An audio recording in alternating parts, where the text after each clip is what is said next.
I love you.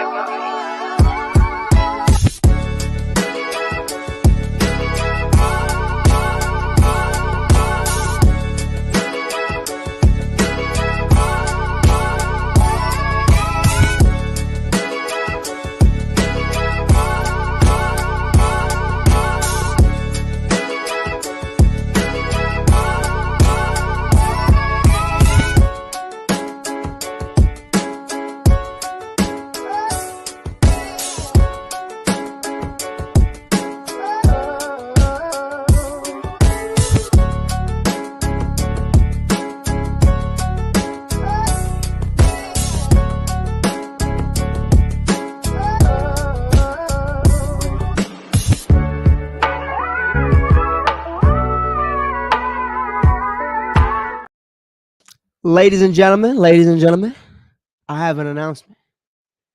I have the King of Memphis joining the show today. I'm excited about it. Welcome back to Mike on the Mic podcast and everything Chicago sports related podcast, except for tonight.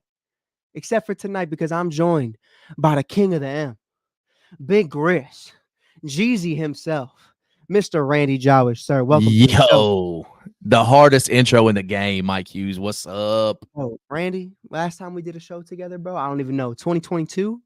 It's been a minute, bro. It's been a minute. It's been a real minute, and a lot's happened in that minute, man. It's been a fat minute. I ain't gonna lie, on both ends. Bulls, Grizz, Cards, and Cubs. We're not gonna get into that. That's a whole different pod. We can be here all day talking that ish. But big facts. I want to ask you a real question, Randy. How's it feeling down in the M right now? Man, it's good. It's good. Not the topic of conversation, but today, let's go college football for just 1 second. Today, go for it. Tigers put on for the city, man. They got a chance to play in the hometown bowl game right here in the Liberty Bowl. Played Iowa State. Big 12 came in favored. Them boys came into our city favored. The audacity. Iowa State of all teams favored. It's crazy. Yeah, and then we jumped on them. We went Memphis on them. You know what I'm saying? We probably busted out their windows and all type, but the set the scene here, Mike. It was crispy today. It was cold as hell in the Liberty Bowl. You know how it is in the stadium. We jumped out on them 19-0, Mike, and it never looked back from there. Seth Hennigan did his thing, 345 yards passing. Memphis 10 put on for the country. Let them know that the wrong team got invited to the Big 12, and it should have been Memphis all along, baby. Memphis. Man, come on, talk to me, baby, because, man, there's not a lot going on college-wise in Illinois right now. There are some things going on right now. There's some things, man. Y'all got to do just getting arrested up there for man, that is one of the most – man, I ain't even going to get into all that. But we definitely – I want people to know, too, we definitely not going to ignore it. We are going to have that conversation once I understand everything that occurred. I'm going to read some documents, follow up on some things. But I will say this. For Urbana-Champaign to know that possibly occurred since September. I don't know what happened with Shannon. I'm not going to get into all that, but to understand that possibly is a conversation and that man was still on a basketball court. Yeah. I mean, if it comes out that all that's true, look, man, coach has got to be fired.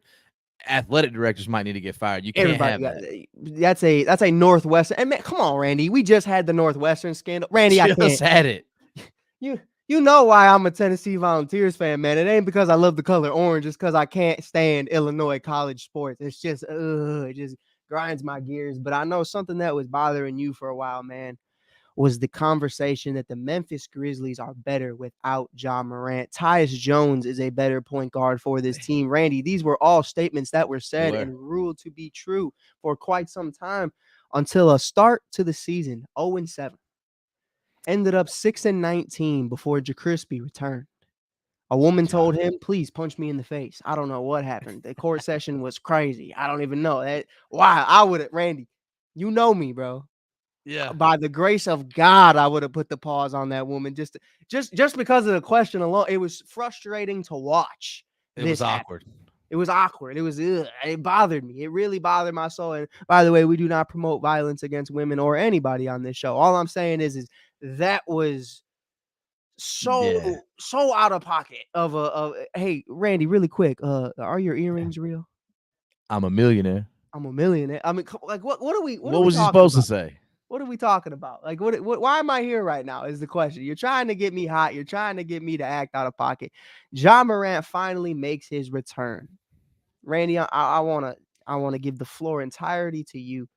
Talk to me a little bit about what it's meant in Memphis. Not only the first four being wins with Ja Morant on the floor, but the entirety of this offense just flipping. I mean, they showed a statistic that I'm not even gonna get into because there's words I can't pronounce. I mean, you're talking about the efficiency levels, the shooting levels, the floor spacing, everything has just quadrupled in all categories with Ja Morant back on the floor. What's it been like for Memphis to get Ja back? I mean, it's really there's no words to describe it. I think that you hit on it right. Last year it was all about how they won a lot of games without him. You had Tyus, you had DeAnthony Melton, you had guys holding it down, and not to mention you had a healthy roster outside of Ja, right? So you had Steven Adams, Brandon Clark, all those guys were there. That's a talented team. This year, everybody, oh well, they won all the games without Ja last year. Now is Tyus a better point guard? Absolutely not. He held you over. But this year when they started, not only do you have Ja Morant being suspended for 25 games, Steven Adams out, Brandon Clark is out, all these guys with injuries, and they just look like a team lost. Now I will say some bright spots. Desmond Bane has absolutely submitted himself to me as an all-star level player. He's arrived. And I think it already cemented himself there. Those guys, but you can't in the NBA, two all pro guys, let's just call them solid starters, can't win with a bunch of G League dudes. No offense to anybody on the, but when you running out John Conchar or David Roddy, all them dudes, that's just not a team that's going to win a lot of games. And then all of a sudden, everybody kept saying, well, this team's got a lot more problems than Ja Morant not being there. What they going to do when Ja gets there? And then what they do, Mike, run off 4 in a row. And not only that, you're beating a team in the Pelicans twice in the 4 games. That's a playoff team, right? Indiana, a playoff team. Not only did Ja Morant come in and do his thing scoring-wise, hit the game winner in his game back, everything, to your point, was more efficient. The floor spacing was different. Everything moved like it looked like it's supposed to look, right? A true point guard. You also, in that stretch, get Marcus Smart back, and then you got the second in 4 games against the Pelicans, and you saw what this team has, some flashes of what this team can be, right? So I think that when you still got a lot left to go. Like now, Luke Kennard's coming back. Derrick Rose will be back in a few weeks. You're also going to get Brandon Clark back around the All-Star break. So I think if this team can continue, do I expect them to win every game Ja plays in? No. But if they can continue, let's say they go, 30-20, all of a sudden you put yourself in that now with the play-in, getting 10 games in, you get yourself in there, get a fully healthy team going into the playoffs. I would not want to be the 7th seed having to play the Grizzlies with Ja Morant, Desmond Bane, Jaren Jackson, Marcus Smart, Derrick Rose in a backup position. All of a sudden, those role players that before were having to be in big spots, now they're just role players. Just stand over in the corner, hit a couple threes, bro. That's all we need you to do, Luke Kennard. Marcus Smart, go do your thing. Guard the other team's best offensive player, hit some shots, make some plays. Marcus Smart made one of the smartest plays in his first game back on the alley-oop. They were just trying to inbound the ball, and you played Ja Morant off the ball, gets the alley to seal the game. Now, there was a lot going on with the dance right after that, but we'll talk about that in a minute. We'll get in that a little bit for sure. We got to talk about this. We got because we're gonna talk about it because the media, they out to get my boy, but that's the story. But like you said, Mike, everything just looks different and it looks a lot crispier. To your point, with Ja Morant on the floor, your rotation all of a sudden look passable. The coaching that everybody had been calling out, all of a sudden, Taylor Jenkins again looks like a coach that is a solid NBA coach that learned under a guy like Pop and Budenholzer. 100%. Everything looks better, baby. Memphis is it's a parade inside my city. Yeah. Tell him, Randy. Tell him, Randy. Oh man, now I'm lit. That's just crazy. It's crazy how it works like that. But listen, here's the thing. And I was just doing a Bulls pod, just talking about the Bulls, and I've felt very indifferent about Billy Donovan under the Zach LaVine era. And I even said that the same thing with Jenkins right now. Jenkins, I said, man, this guy is solidified. This guy is the guy I know who he can be when he has a superstar like Ja Morant. Without Ja Morant, I think there were questions. I think he still held it down for quite some time, but going into this season, he couldn't duplicate that without Tyus Jones, without Dillon Brooks, which, by the way, shout out to Randy for not mentioning Dillon Brooks at all 9.5 minutes into my podcast, but it's okay. We're going to talk about it because the next topic we are definitely discussing. Randy, what is this image I'm looking at right here? I've been seeing it all season long. Man, but the pregame stare down. Are you a fan of the pregame stare down? Was this something that happened in Memphis? Is this new? It did. It's not new. I think that, being in that small market like Memphis, not a lot of people saw it right now. He's a Houston, much bigger market. But I gotta say, man, Dylan came into Memphis and did his thing. I never had a problem with what Dylan can bring to the team. My issue, like I always told you, was that he thinks that he's on that level with LeBron and Ja and Giannis Poke the and bear. yeah, like just do your thing. Like just be who you are. Be a Marcus Smart. Like Dylan Brooks has the ability to be a Marcus Smart. When Right. he's locked in, he can defend. He So can like make some my big shots. thing was like, all right, so I don't want you to feel disrespected by this, but I'm a big fan of his game. I'm a big fan of him and as a person. I'm a big fan of him as a player and as a podcaster. But I don't fuck with Roan, but I fuck with Pat. Pat Bev is exactly who I want Dylan Brooks to be. Be a monster, 100%. be a pest, be an asshole. Like do the things that other players don't want to do because they don't want the tech. They don't want to get out. They don't want to be what I used to say is a Draymond Green, but that has taken another level of what Draymond Green is now. That is absolutely, we don't want a Draymond Green. That is, Nah, I don't, don't want that now. I don't know what happened. It's just crazy. It just transpires. You know, when the bully starts bullying too much and he starts getting a little crazy, the pause. You ever seen A Christmas Story? You know, when he Oh just starts yeah, to for sure. beats the absolute muck out of that kid. I mean, he Got to starts do it. got to do it sometimes. But Draymond did it a little too much. But I love what we've seen from Brooks, man. I love what he's doing with these young cats. And I wanted to point that out because I did get a couple got a couple comments. I saw that, oh Mike, you're not talking about Dylan Brooks, you're not talking about the positivity. Listen, I see it.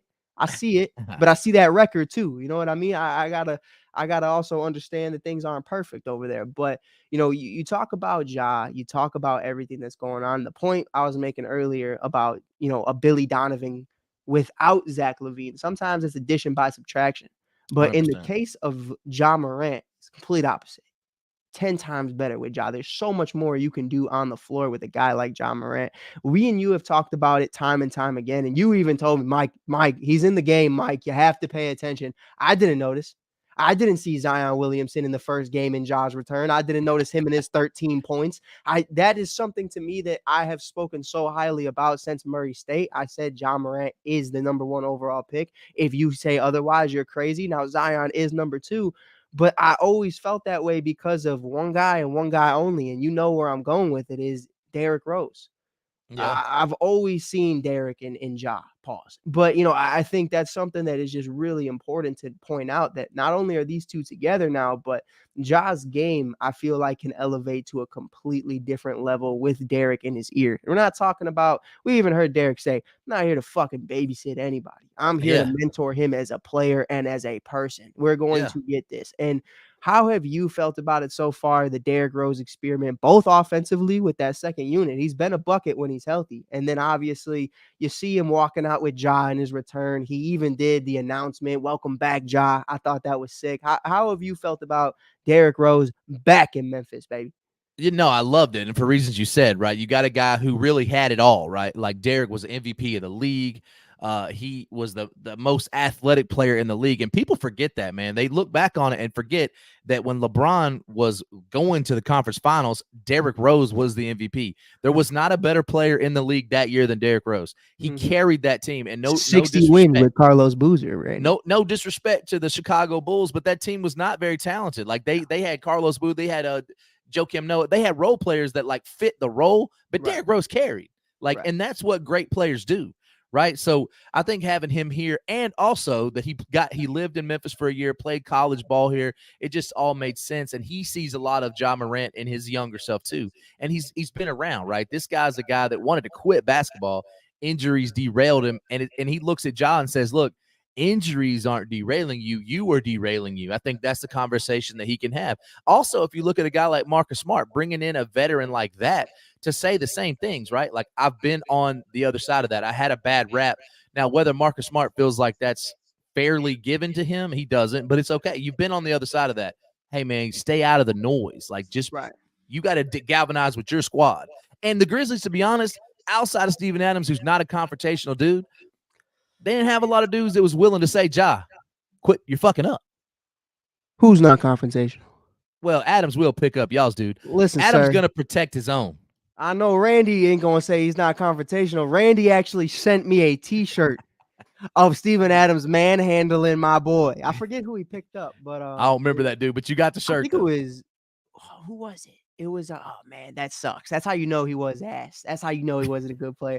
It was Derrick. No, it wasn't Derrick. I don't know who it was. I don't know, But but he picked him up like he was just a rag doll, bro. just picked him Yeah. up, man, like a sack of potatoes, bro. Hey, But can we talk about something for just 1 second, man? dude, let's talk about Look at that. Look at that new mic. Look at that new mic right there, Dude, bro. you like this? You liked That's it, bro? nice. It, That's it just took nice. me it took me a minute to like figure out how to set it up, but I was rocking with and no shame anybody watching if you ain't rocking with it, it's cool. I was rocking with the baby blue mic for a while, the J Lab, and that was tough, but it just sits. You know what I mean? I had to learn how to set up a boom Oh, arm. I had to, yeah, man. man. I'll tell you what. You know what scared the piss out of me? What's that? I'm not one to flex. I promise you for war. I'm not flexing money. I saved way too much money trying to get this mic. Easily over $300. And I put it together. I set everything up. It's got the cord that attached, comes up here, goes into the laptop. Tell me why, Randy.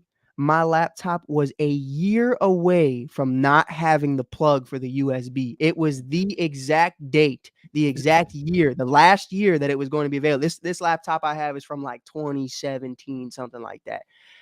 Randy, when I tell you I almost pissed my pants, if I had to buy a new laptop on top of that, I was gonna lose my mind. Christmas was over, Randy. Christmas was Christmas is over. canceled. It was Christmas, canceled. like Tommy said, canceling Christmas. Canceling Christmas. I'm not doing this. I'm not. I would have lost my mind. I'm telling you. But man, we get into that. We talk about it all the time about what Steven Adams, what guys like Marcus Smart are going to bring to this team. Marcus Smart don't play no games. Marcus Smart will None. throw a chair at your head, and you'll thank Yeah. him for it, because right after he did that, the Boston Celtics went from one of the worst teams in the East to going to the NBA Finals. Now, did they finish 100. the job? No. But did they completely swip their season? The whole script was flipped. I mean, the Bulls went from number one in the East. Marcus Smart throws a chair, and now they're in the finals. What Yeah, happened? it's a guy like Marcus Smart, but he galvanizes a team, right? You saw him do that here with the young guys. And when he first got injured, they were getting beat by like 30, 40 points to somebody at home. And he gave one of the most passionate speeches on the sideline. A lot of audio kept it because there wasn't a lot of fans in the stands, bro.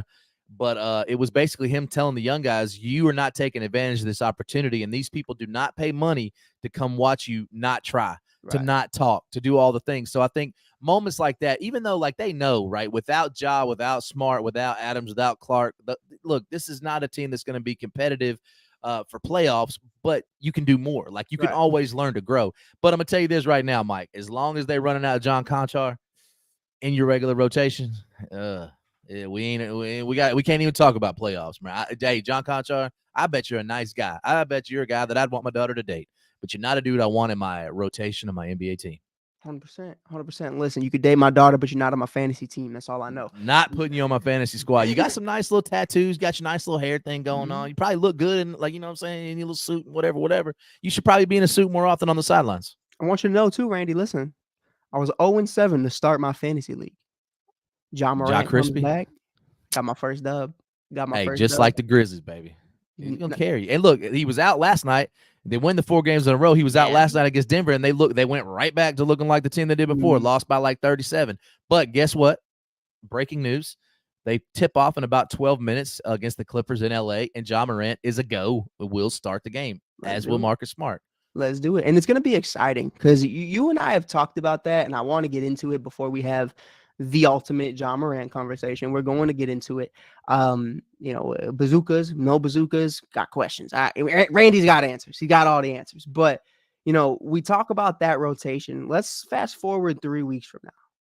Derrick Rose, Marcus Smart, John Morant, Desmond Bain. Where do you see them all fitting as it pertains to coming together right now? For comparison, because some people are saying that it won't work. I've seen lineups with Io DeSumo, Alex Caruso, and Javon Carter, and it works. So we understand that these guys can all be on the floor, potentially not all at the same time, but throughout the game, it can work. Where do you see as it pertains to maybe from rankings in a depth chart? Are you putting Marcus at 3? Are you putting Derrick at 3? Who's the number 2 point guard for this team?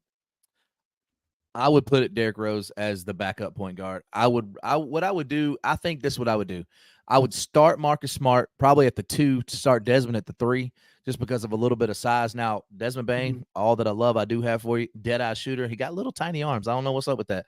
But And then when I ran the second unit, I would let Derrick, if Ja and Derrick are in at the same time, I let Derrick handle the ball and I let Ja play off the ball because there's so much that he can do without the ball. He's not the Russell Westbrook, and Derrick Rose had some of this too. He did not have to dominate the ball. He Right. dominated the ball because that was the necessity for that team.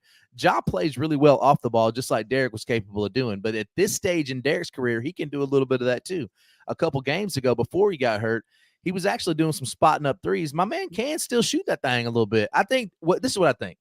If at this stage in Derrick Rose's career, he can probably give you 18 to 22 solid minutes. After that, you know what I'm saying? The knees start to probably do a little sore, man. Give it to the younger guys. But I think that once you get back your core guard, you want to, all those guys can play, even at the same time. Because think about it. This team doesn't even have a center. Like there is no, they got Bismack Biyombo and Xavier Tillman. Like those dudes are solid 2 and 3 centers, right? You got Jaren Jackson as your big, but why not? Look, a lot of teams run small. So run Jaren at the 5, and then you can really run all 4 of those guys. And you know what I'm saying? You can tinker with the lineup, and Jenkins, this dude wants to play like 10, 12 people a game for some reason. I don't even know.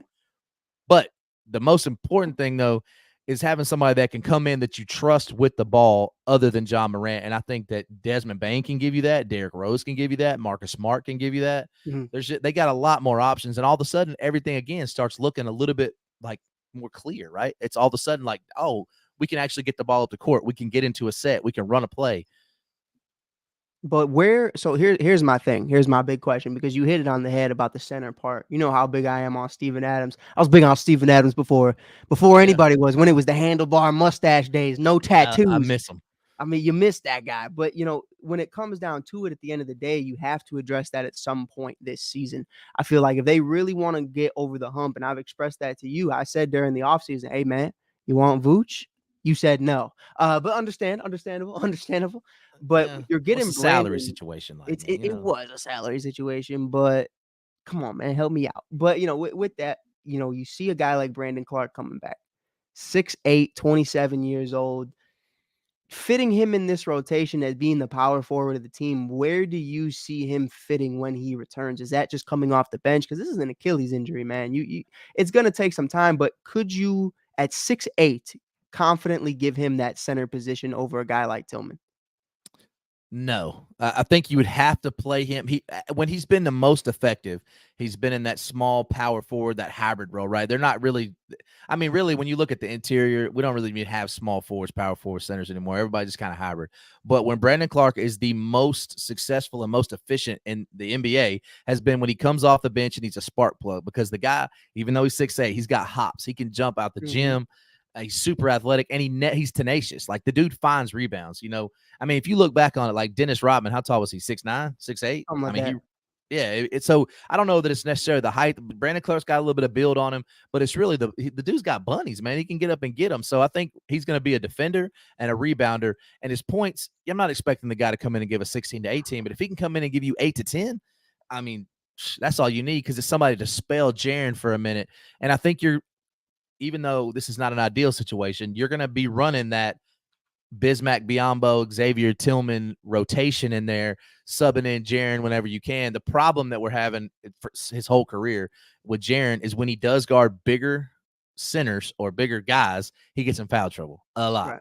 He reminds me a little bit of like Bam. I feel like Bam is like, when Bam's going up against a Vooch or Bam's going up against a Clint Capella, man, talking about 18 boards. You talking about 20 deflections. I mean, man, I'm not over exaggerating. The man's going out there. But when you go up against a Joel Embiid and Nikola Jokic or something, it's a different conversation. But I completely agree with you on all of it, though. I really do. I think the only question mark to me, I'm not that guy that's going to say, oh, does he still have athleticism? I'm not that guy.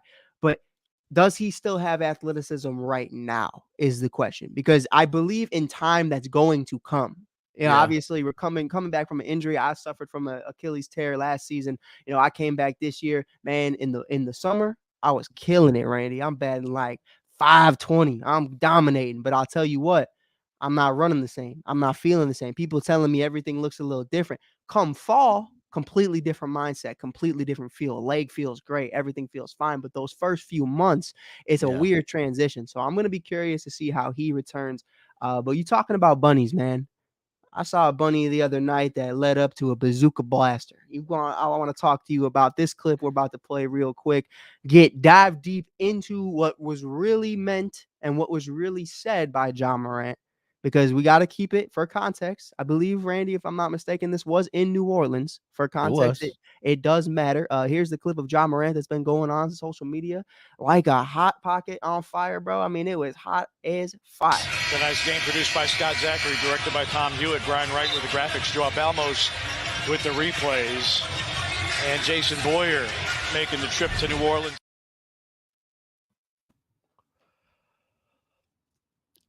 Yeah, Talk to me, Randy. Cultural thing, right? So I've listened and I've read everything everybody. Michelle Beadle, Chandler Parsons. We're gonna get on you in just a minute.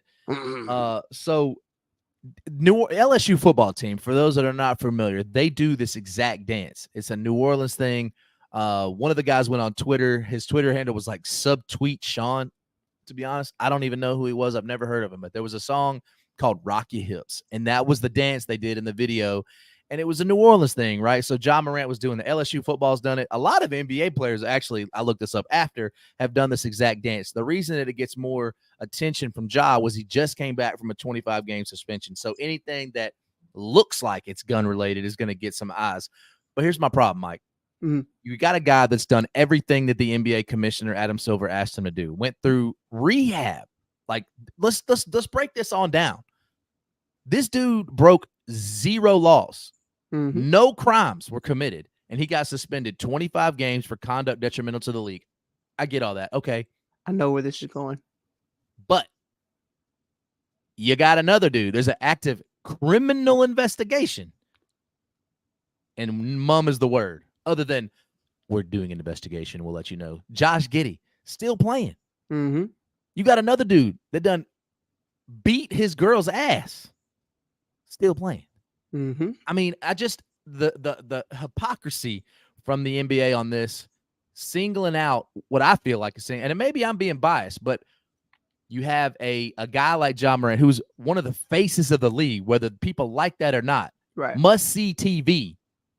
All of a sudden, you don't care what Josh Giddey's doing. This guy's a really good player. I don't even remember the player's name who beat his wife. What was his name? Bridges? No. Yeah, Bridges. Miles Bridges. I believe Bridges did get suspended 10 games, though. I will say that. I hear you, but they did do something, I think, if I'm not mistaken. But it was, and he kind of didn't play all last season either. But I don't think that was a suspension thing. That was more of I don't even remember. He got blackballed because the GM. But okay, let's get on this Chandler Parsons. So Michelle Beadle and Chandler Parsons and all they're on some show that DraftKings does that I've never even heard of. So Chandler Parsons got exactly what he wanted. This guy, now, if you'll remember, this guy signed a $95 million deal with the Grizzlies and didn't play but like 20 games in like 4 years. Shout out Lonzo Ball. He robbed the Grizzlies of $95 million, and the very first chance he gets to talk down on Ja Morant and T. Morant for dancing and what he called a gun celebration, and then to call him out and talk about his character, talk about his father's character, his family's character, his friend's character. Chandler Parsons, what about your character, bro? Your character's not only taking the $95 million, but you got some skeletons in your own closet, Chandler Parsons. It's a lot of allegations out there about you pulling a Josh Giddey with underage girls, but you got the audacity to go on national TV and talk about Ja Morant doing a celebration that's cultural to the city of New Orleans, in the city of New Orleans. Come on, it's bro. Wild. It's wild. Did you catch the Pat Bev on ESPN where he asked Kevin Hart how he felt about the Josh Giddey situation? He said, y'all want me to answer that? And they just went straight to break, never saw Pat again on ESPN TV. But it is a legit conversation, man. It really is. You got guys like Kevin Porter Jr. who still have yet to be suspended by the NBA. Now, mind you, I don't believe he is currently on an NBA roster, so there is a reason to that, but you should still be suspended for your actions by the league. We haven't seen anything. You even got Jalen Green type situations. There's multiple videos going on about Jalen Green and a bunch of other. The whole Houston Rockets, really, they're all doing their own thing. It's a mess. I mean, there's just a lot going on. And then you have these conversations all the time, Randy. Is what did you actually do? Now, I come from a different kind of place, than a lot of these guys, Adam Silver and everybody else on ESPN. So like it's normal to go on an Instagram live and to see certain kind of things. And I've seen several guys. I mean, I don't even know how many guys I've seen that I grew up with in similar situations as Ja. But I will say this: Ja Morant, from what I understand, whether he claims that is his gun or not, was a legally obtained gun. And that's just Correct. what it is at the end of the day. Now, the strip club incident, I understand because, I guess the ruling was you can't have that in the club. So fine, got me there. The one in the car, you kind of just look at that and you go, now I understand morally, you might look at that as a GM or as a owner of a league and say, come on, man, like we can't have that. But a suspension and to go to counseling is crazy. And the one Rehab. Come rehab, on. man, like for what, bro? For just living? And that's I understand. Listen, I don't condone of gun violence. I've lost several people to it. And it's Yeah, one of those same. conversations. You don't ever want to see anybody put themselves in situations where, hey man, something could get ugly if you pull that out. You know what I mean? We've seen what No, big happens with facts. the Migos. We've seen what happened with Takeoff. We've seen Biggie Pac. So many other famous celebrities just go down that route. But Randy, at the end of the day, man, where are you at as it pertains to how the league is going to continue handling Ja Morant? Do you think this is just going to be babying him and basically on babysitter duty every single game, making sure that he's not doing anything at this point? That's kind of what I feel like it is. And I think the narrative is helped by the national media. You had so many people coming out and talking against the dance that he did with doing no research. Like Michelle Beadle, like you used to be on ESPN, the biggest platform in sports. Like, do your research. And then on top of that, she's sliding into the DMs of multiple Memphis media members defending her position and calling all of them clowns for defending Ja for doing this, calling him out why he's wrong. I think that when you have a narrative that is portrayed. Now, some of this is Ja Morant's fault. Like that Yeah, is 100%. 100% facts. Like, would you say really quick? Would you say that doing the dance is Ja's fault at the same time, though? Just because it's like, bro, Yeah, why? Like, what you understood how they would take that? I do. I do. But once you step back and think like, okay, young dude in the league, like he's just vibing. He's in New Orleans. Like that's a famous dance. That nobody even batted an eye when the LSU football team did it every single game. It never Mm, meant nothing. But those guys didn't have the history, right? They didn't have the gun history. But I just think that we're treating Ja Morant like he was a real deal criminal, like he was Mike Tyson accused of doing what Mike Tyson was doing.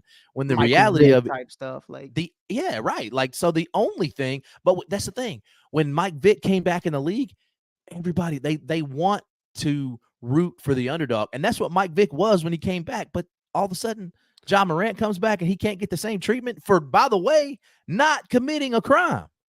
It's wild to me how he's being treated, and I can't help but think it's a little bit of that Allen Iverson thing, right? It's the culture type of deal. And I'm not going to get into a race debate. That's not what I'm here for to do because the NBA, look, right, it's majority African American players. But what I'm saying is he has a certain look and a certain swagger about him that doesn't lend the choir boy like a LeBron James. right. Like, of all the things people don't like about LeBron, he does and says things the right way, the way Right. the media would like it to be It's said. not like the AI cornrows, baggy pants, no practice type. And by the way, you thought you were slick coming on my podcast saying that Michael Vick was a quote underdog. I know you didn't just say dog and Michael Vick in the same sentence, man. That's why, man. If you ain't You following caught Jeezy that? yet, hit that follow button for Jeezy for the one time. But no, man, I think it's just, it is what it is. And unfortunately, that's the conversation we always have to end it with, is it's not going to change. And we see it's not going to change. But we are starting to see media outlets that aren't ESPN start to get some tick. Some guys on TikTok, Yeah. some guys on Instagram, YouTube, who do amazing things, who have huge platforms, millions and millions of followers, and they're telling you, man, that's whack. That's fucked up. You used to be, you just turned on ESPN, FS1, whatever it was, and you heard the story, you heard someone's take, and that was it. Now you got kids on TikTok who make a snippet of Stephen A. Smith's comment and then go on a 5-minute rant on why it's redundant. And it's Yeah. beautiful to see so many people actually come in the defense of John Morant, of Randy Jowers of the world, and it's really great to just kind of see that, because back in the day, it was, all you would turn on. I remember being a shorty watching AI go up against Kobe, and it was Kobe versus the enemy. And that's really how the media painted a guy like Allen Oh, for Iverson. sure. I mean, For sure. to this day. Sounding And board. Now you see Malika Andrews and all the and Rachel Nichols trying to interview AI like he's some godsend. And it's like, come on, bro. Like, I remember Yeah, like where was y'all at when he was shooting in the gym? right. Like, I mean, come on, it's crazy, bro. It's Mike, crazy. I got a this is audacious, right? I think a bigger conversation needs to be had, right? About the T Morant. I think that we as a society, not me and you, because we come from a little bit different place, right? We tend to demonize black fathers being there for their sons. Like, let's just call it what it is. The everybody hated the balls that was LeVar. What was it, LeVar LeVar? Ball. Yeah. Everybody hated. Everybody hating on T Morant.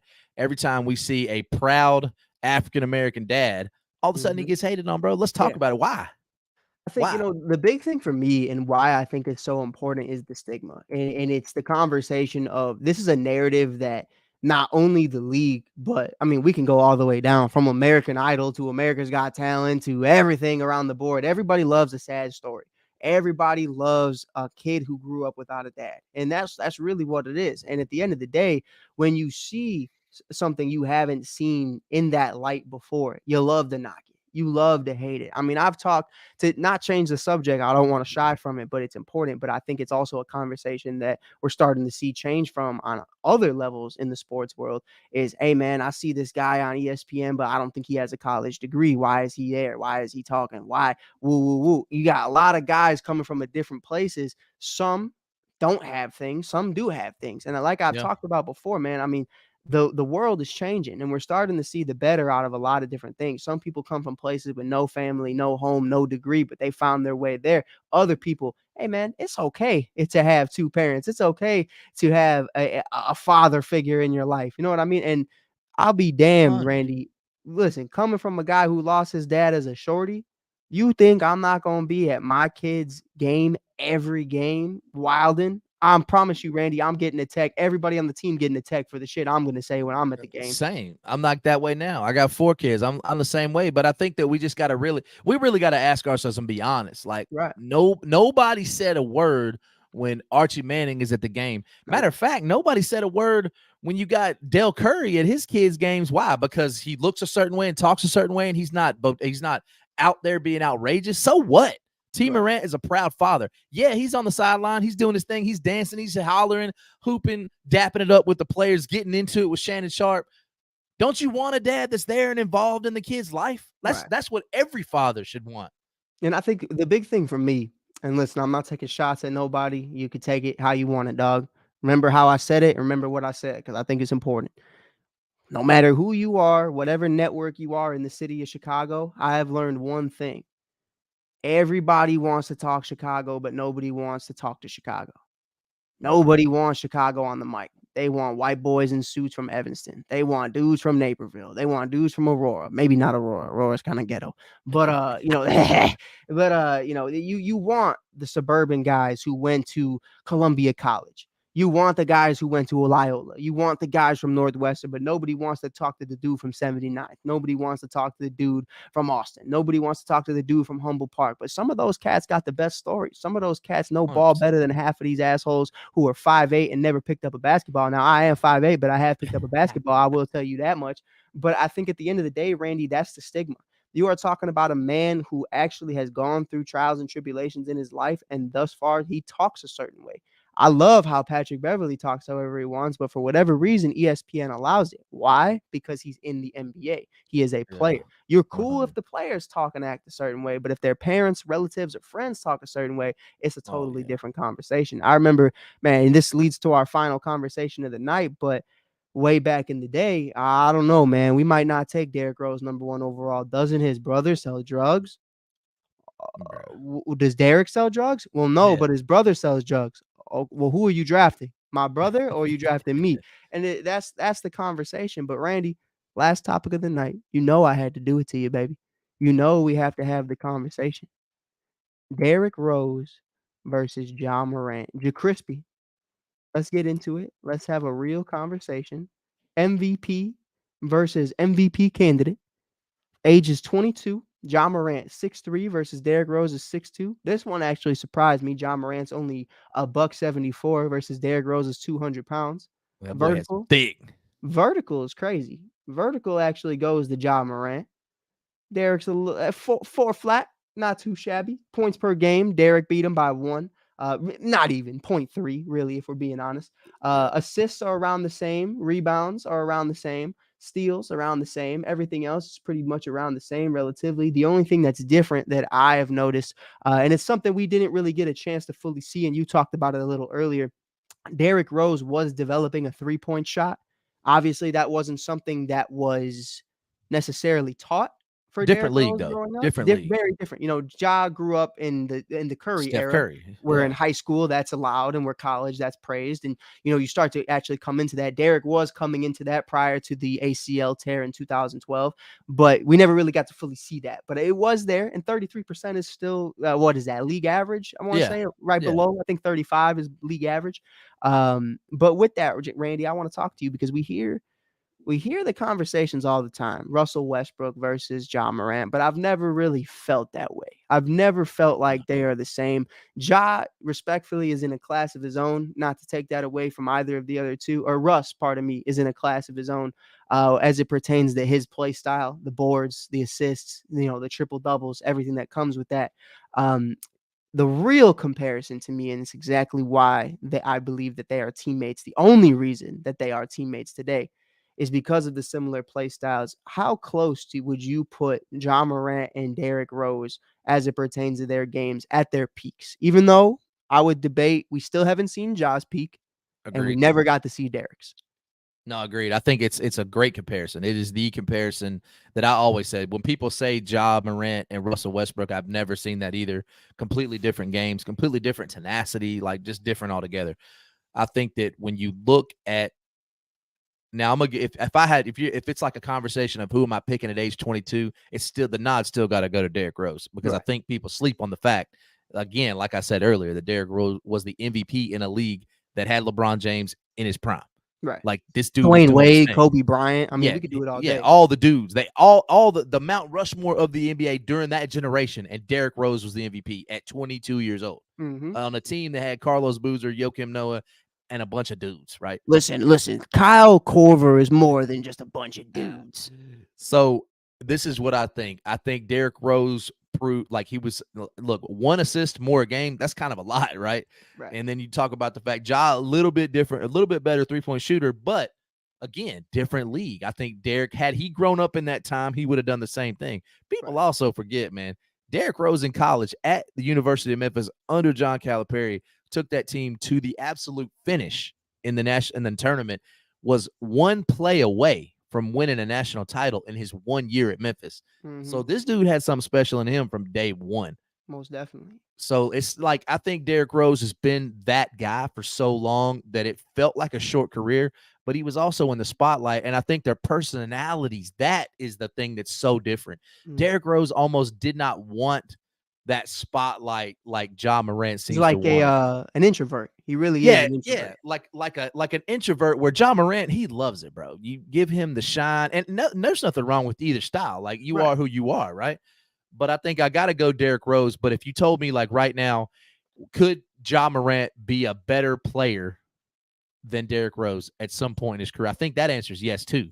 I think that now injuries being what they are, will you look back in 10 years and will Ja Morant have had a better career than Derrick Rose?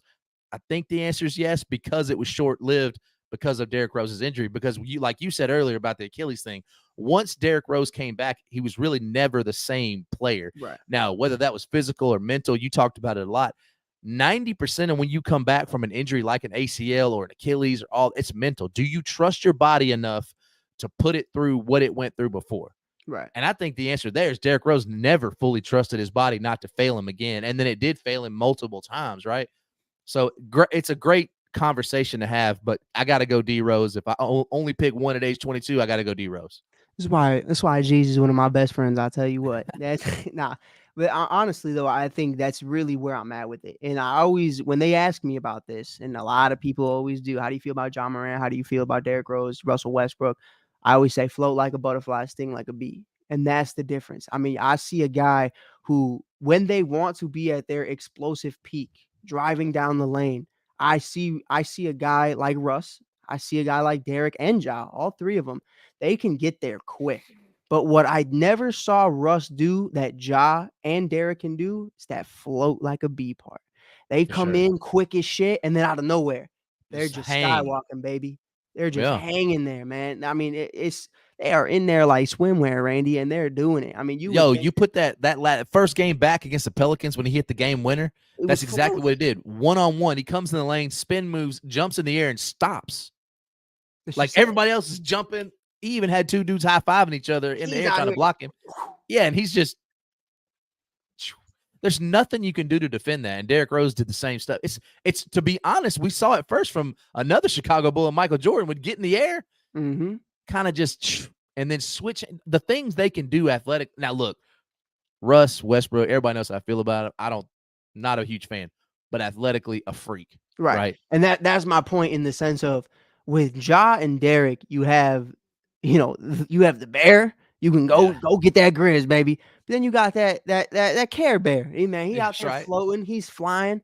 That was something with Russ I never saw. Russ was bulldoze mode all the way. That's really Right. what it was. There was no floating in the air. That was one of the biggest issues for me was, man, I'm coming up there. I'm getting that board. Steven Adams, get the fuck out the way. And it's like, Right. whoa, chill out. Well, think about this too, though, Mike. When you think about it, like we talk about longevity of careers. Mhm. Now, Russell Westbrook's he's had a couple knee injuries, but if you think Yeah. about it, when Kobe got into his later years, even Michael Jordan, they started having to rely more on the cerebral part of the game and not so much the athleticism. We've seen Russ in his later years. That's been a really hard thing for him to do. He still plays with the same tenacity, but you don't have the same ability as you get older. Right, me as a 39-year-old dude playing rec league basketball, I can't do all the things at the same level that I used to be able to do them. Right, so just imagine 100 times that. Russell Westbrook, one of the greatest athletes to ever walk the face of the earth, has not made that transition. Yeah, 100%, 100%. And that was going to be our last topic, but you said the name Michael Jordan a couple times, Randy. That's my big one right now, man. You said Michael Jordan a couple times, so I got a question. If The you're okay GOAT. with it. I'm good. Michael Jordan, Kobe Bryant, the Ooh. fadeaways, the posters, everything they brought to the game. I want to throw a name in there that is not Ja Morant that I have been watching quietly over the last I 3 know where you're years. going, and I agree. Anthony Edwards. Yeah. Where are you at as it stands to the future of the NBA and Anthony Edwards? Do you think at some point not only does he meet those accolades of multiple time champion, but he surpasses guys like Jokic, Embiid, Luka, and is the face of the league? So it's going to be hard for him to. So ability, absolutely 100%. I think what holds him back is people unfairly, I think, have labeled him to be selfish or aloof, might be the word we're looking for. But when you talk to his teammates, they rave about the cat, right? Like this dude he's a killer, right? Like we saw him play in college, he was a killer there. But I think that ability, when you talk about that fadeaway and just the drip that he has in his game, and it's so smooth and it looks effortless, and he's out there, he's kind of chalking shit. Like I love that. Like I want a dude that's got that dog in him.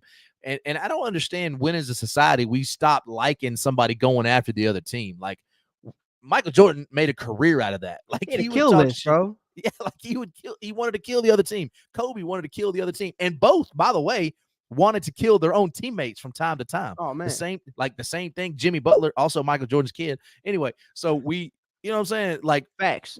when did we decide that a guy that likes to talk shit and then, by the way, back it up, we label him as we'll put him over here in this corner and say that he's this, but his game's telling us something different, Mike. Like his game is tight. His teammates are telling you he's a good teammate. By the way, look at the Timberwolves. Are they Number what, one in the what are West. they in first place now? I believe they're still number one, if I'm not mistaken. Number one, and everybody said it wouldn't work because they got Anthony Edwards and Gobert. You don't need two big men. Now, I will always say any team that has Karl Anthony Towns is still soft, just because that's how I feel about him as a human. Charmin soft. But you got to do like Anthony Edwards, got that dog in him. By the way, you got the former Grizz over there. I think Anthony Edwards absolutely should be regarded in the same breath when you talk about Giannis and Jokic and all the dudes at the top, Steph Currys of the world. But he just does it a little bit different, right? 100%. Even me, like I came into this season Me and Rob, we made our conversations and we said, man, listen, who is your way too early MVP? I said it was Luca. I said, I finally think it's Luca's time. I think it's his time to shine. I'm seeing an Anthony Edwards who just the other night, 38 minutes, 44 points, 6 from 11 from 3, 12 from 23 from the field, 3 steals, a block, 4 assists, 3 rebounds. What isn't he doing, Randy? He's averaging He does it all. 25.9 points per game, Oh, shooting and by the way, 38%. when it's time to lock down somebody, he locks them down. Oh, he's disgusting. He's got he quiet. Don't see a facial expression. When I see No. Ja about to lock somebody down, I'm not gonna lie to you, Randy. He's smiling. He looks He is. excited for the task. This man's locked in. This man's Locked ready to in. kill you. He has the Michael Myers theme song playing in his mind like he's Kobe Bryant in 03. I mean, that's just really what it is. But Facts. I'm happy you feel the same way because I've talked to other people and people are like, nah, I've gotten to the point. Shout out Fanatics. If you ever want to sponsor the pod, you can. Just ordered an Anthony Edwards jersey on Fanatics the other day. I'm excited for it to come in the mail. I'm thinking it's a good investment. Maybe is. maybe a future Chicago Bull. Who knows? Zach LaVine maybe potentially goes back to Minnesota because Back to Anthony Edwards Minnesota? wants out. You never know. You never know, Randy. Oh, please trade Oh no. me. Oh no. Where'd But that come from? I don't know. Accidental. But with that being said, Randy, we appreciate you being here, man. Really quickly, let the people know TikTok, Instagram, Facebook, where all the people can find you. Yo, so check me out on the Facebook. It's Randy Jowers. My Twitter name at Jeezy901. Follow me on there. I gotta step my Twitter game up. TikTok, what is my TikTok name, Mike? It is at V3 Jeezy. Yes, sir. This time a year ago, my boy Mike Hughes, he took me under his wing. My little bro became the big bro, said, man, we got to get the content up, man. We got to get you some likes. And it worked. And then I got lazy and stopped doing it. But if you ever want to get your follow game up, get a lot of interactions on your posts on TikTok, holler at my boy Mike for a nominal fee. Y'all got to pay my boy. I did not, but that ain't got shit to do with y'all. No. Randy will never get charged. Neither, and I'm helping Tony out too. Tony ain't getting charged either. Tony needs some help, man. Tony out there dressing like fly though. Where is Tony? Tony Dude, Hollingsworth. I just did a show with Tony and you ain't here. He's doing really well. He looks amazing. He looks as beautiful as ever. His cat's still in the background of every pod. You'll love to see it. But ladies and gentlemen, appreciate you guys for tuning in. You can always check me out at theshy.kid on Instagram and TikTok. Until later,